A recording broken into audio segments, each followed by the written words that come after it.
Yung first NBI witness, tinanong siya, kung yung bang utterances sa mga sinabi ni VP Sara ay threat ba yun? At kung threat yun ba ay conditional na threat? Ang, conditional meaning gagawin lang niya kung may mangyari sa kanya. Kung mapatay siya o kung patayin din siya nila. Ang sagot ba naman ng NBI witness na hindi naman abogado, in my opinion, it is absolute threat.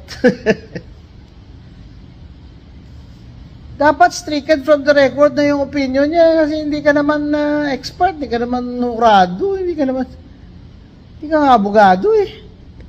Nag-opinion ka na absolute yung threat. Ano ibig sabihin ng absolute na threat? Sana pinadefine nyo rin sa kanya ano ibig sabihin ng absolute na threat. Parehas ba yun? Yung kung mapatay nila ako, patayin mo rin sila. Parehas ba yan sa papatayin ko kayo? Hindi parehas, di ba? Opinion siya na absolute daw yung threat.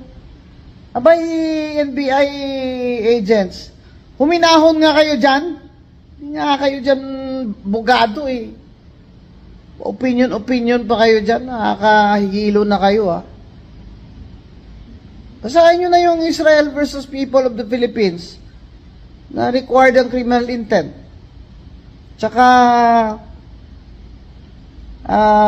theoretical. Pag theoretical, there's no threat. O kaya